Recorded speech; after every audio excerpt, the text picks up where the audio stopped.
Hello everyone, welcome to our YouTube channel toppers Yatra. इस video में हम लोग पढ़ने वाले हैं समांतर श्रेणी और समांतर श्रेणी के सभी क्वेश्चन को इस वीडियो में हम लोग देखेंगे, मतलब अध्याय 5 क्लास 10th की। अब इस वीडियो में हम लोग एक एक करके सब फार्मूले को एक एक करके क्वेश्चन के अनुसार सॉल्व करेंगे। सबसे पहले आप समझिए समांतर श्रेणी किसे कहते हैं। समांतर श्रेणी किसे कहते हैं, सबसे पहले आप समझिए समांतर श्रेणी मतलब इंग्लिश में बोला जाएगा अर्थमेटिक प्रोग्रेशन। यदि किसी अनुक्रम में दो क्रमागत पदों के बीच का अंतर सदैव स्थिर रहता है तो उसे समांतर श्रेणी कहते हैं। आप कॉन्सेप्ट को समझिए। सबसे पहले आप ध्यान दीजिएगा, एक समांतर श्रेणी वह सीरीज कहलाएगी जिसके प्रत्येक पद का अंतर समान रहे, उसे समांतर श्रेणी कहते हैं। जैसे कॉन्सेप्ट को समझिएगा, जैसे यही है समांतर श्रेणी लिखा गया है, 1 है, 5 है, 9 है, 11, 17 और 21 और डैश डैश डैश ऐसे संख्याएं आगे बढ़ रहे हैं। कॉन्सेप्ट को समझिए, सभी पद का अंतर कितने रहने चाहिए, समान रहने चाहिए। जैसे 1 से लेकर 5 तक 5 और 1 के बीच में कितने का अंतर है, 4 का। यहां पर भी +4 फिर से +4, 13 और 4 17 +4 17 4 21, मतलब सभी में क्या है, बराबर है। ऐसा सीरीज जिसका सार्वंतर क्या हो, बराबर हो, उसे समांतर श्रेणी कहते हैं, जिसे इंग्लिश में हम अर्थमेटिक प्रोग्रेशन कहते हैं। इसे एपी से प्रदर्शित करते हैं। ये आपके क्या है, एपी है।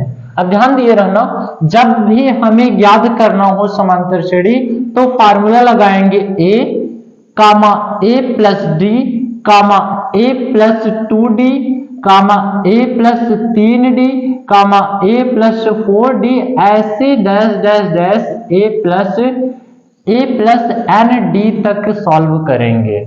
इसी प्रकार से क्वेश्चन को हम लोग देखते हैं। अब आप समझिए कि ए और डी इसमें क्या है। पहले आप समझिए फर्स्ट टर्म। अच्छा, फर्स्ट टर्म मतलब क्या होता है, पहला पद।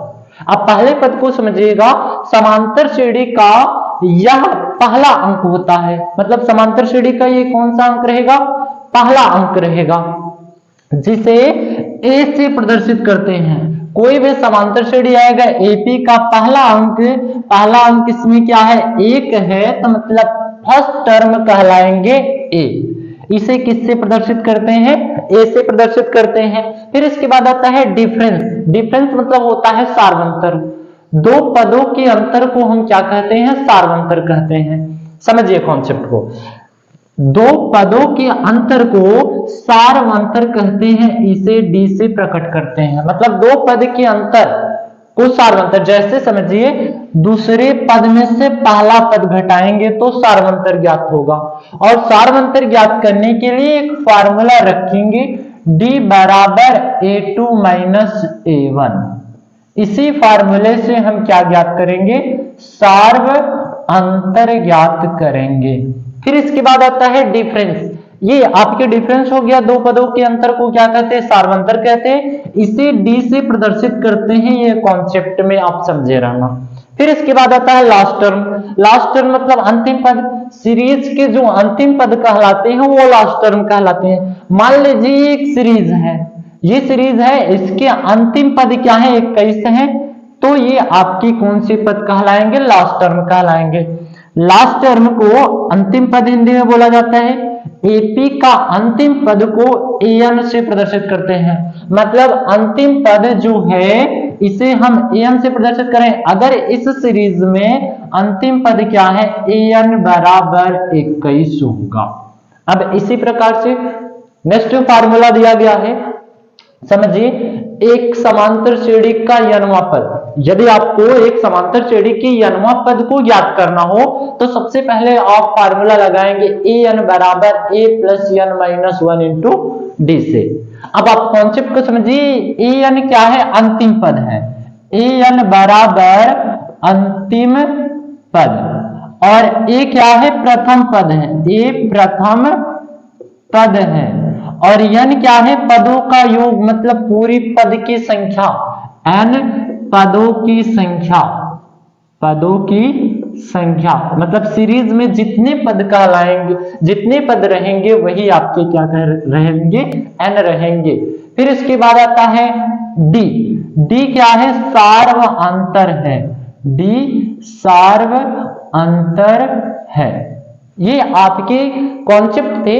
अगर आपसे पूछा जाए एक समांतर श्रेणी का n वां पद ज्ञात करने के लिए तो फार्मूला रखिए en बराबर a plus n minus 1 into D से लगाएंगे। जैसे सपोज करिए एक सीरीज हम मान लेते हैं, पहला पद 2 है, दूसरा पद 4 है, तीसरा पद 16 है, डैश डैश डैश 11 पदों तक दिया गया। मतलब आपसे पूछा गया है कि 11वां पद ज्ञात करिए। सबसे पहले हम रखेंगे a, प्रथम पद कितने हैं, a बराबर है 2 और सार्वंतर दो पदों के अंतर 4 में से 2 घटाएंगे कितना आएगा, 2 आएगा, d बराबर 2। और आपसे कहा गया 11वां पद, मतलब पदों की संख्या दिया गया है 11 और an पूछा गया है। तो फार्मूले में रखेंगे an मतलब a 10 बराबर a की वैल्यू कितना है, 2 है, फिर धन है या n की वैल्यू कितना है 11 माइनस 1 और d की वैल्यू कितना है 2 है। तो सॉल्व करेंगे, 2 धन 11 में से 1 घटाएंगे 10 गुणे 2, 10 दूनी 20, 2 धन 20 बराबर कितना आया, 22 आया। a 10 बराबर कितना है, नहीं सॉरी, a 11 बराबर कितने हैं पदों की संख्या, आपके 22 है। इसी प्रकार से हम लोग 90वें पद के प्रथम 90वें पद का योग को ज्ञात किया जाएगा।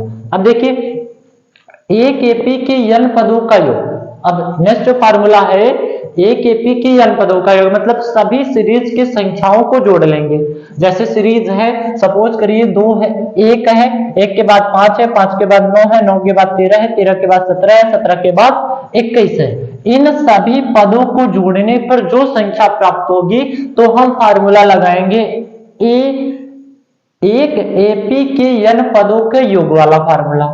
देखिए इसे क्या कहते हैं, यदि हम किसी एपी के प्रथम n पदों को जोड़ते हैं, मतलब कोई एपी सीरीज है, इसके पदों की संख्या को जोड़ना है तो पदों के योग को एपी के प्रथम n पदों के योग कहा जाएगा। मतलब अब कॉन्सेप्ट रखिएगा वही फार्मूला an बराबर n/2 2a plus n minus 1 into D फार्मूले से सॉल्व करेंगे।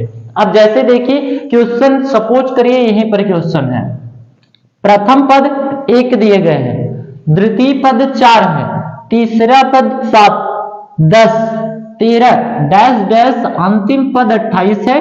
पूरे 10 पदों के योग ज्ञात करने हैं। अब कॉन्सेप्ट को आप समझिएगा, सबसे पहले आप पूरी टर्म के जितने भी मान रहे उसको ज्ञात कर लीजिए। a की वैल्यू कितना है, 1 है। अगर आपसे सार्वंतर पूछा जाए तो सार्वंतर d बराबर क्या करते हैं, a2 माइनस a1। a2 की वैल्यू है 4 और a1 की वैल्यू है 1, तो घटाएंगे कितना आएगा, 3 आएगा। d की वैल्यू कितना है, 3 है। और अंतिम पद दिए गए हैं, ये लास्ट टर्म आपसे 10 पदों के योगों को पूछा गया है, तो 10 पद n बराबर कितने दिए गए हैं, 10 दिए गए हैं।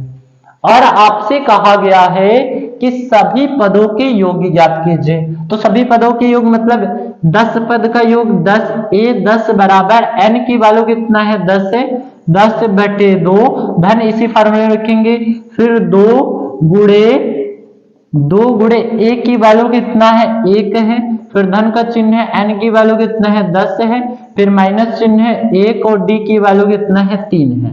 अब ध्यान दीजिएगा, इसको काटेंगे, 2 1 कर्णम 2, 2 25 10, यहां पर 5 आया, फिर 2 1 कर्णम 2 धन घटाएंगे 9, 9 त्रिक 27। अब ध्यान दीजिएगा 5 गुणे ये 27 और 2 जोड़ेंगे 29 आएगा, a 10 बराबर आएगा 145। जब 5 का गुणा 29 में कराएंगे तो आएगा 145। इसी हिसाब से सब चैप्टर के क्वेश्चन सॉल्व होंगे। ध्यान दिए रहा ना, इस समांतर श्रेणी के आपके फार्मूले एक एक करके याद कर लेना। पहला फार्मूला है समांतर श्रेणी के अर्थमेटिकली प्रोग्रेशन में पहला अगर एपी ज्ञात करना हो तो फार्मूला यही लगाएंगे, पहला पद a plus D A plus 2d, A plus 3d, A plus 4d, dash dash dash A plus n d तक मान जाएगा। यदि आपको ज्ञात करना हो फर्स्ट टर्म, तो फर्स्ट टर्म सीरीज की पहली संख्या क्या कहलाती है? First term. इसे ए से प्रदर्शित करते हैं। डिफरेंस सार्वंतर, दो पदों के अंतर को क्या कहा जाता है? सार्वंतर कहा जाता है। इसे डी से प्रदर्शित करते हैं। लास्ट टर्म मतलब अंतिम पद, एपी का अंतिम पद को एन से प्रदर्शित करते हैं। जैसे सपोज करिए एक सीरीज थी, सीरीज में अंतिम पद कितने हैं? 21 हैं। यदि आपसे कहा जाए कि एक समांतर श्रेणी के n वां पद ज्ञात कीजिए, तो फार्मूला हम लगाएंगे an बराबर a plus n minus 1 into D से। यदि आपसे कहा जाए एक एपी के n पदों का योग मतलब एक सीरीज के सभी संख्याओं को जोड़ना है, तो फार्मूला लगाया जाएगा an बराबर n/2 2a plus n minus 1 into D से याद करेंगे। इसी हिसाब से नेक्स्ट वीडियो में हम लोग क्वेश्चन को पढ़ने वाले हैं और जिसमें एक एक क्वेश्चन को देखेंगे बेहतरीन तरीके से। मिलते हैं नेक्स्ट वीडियो में, तब तक के लिए थैंक यू।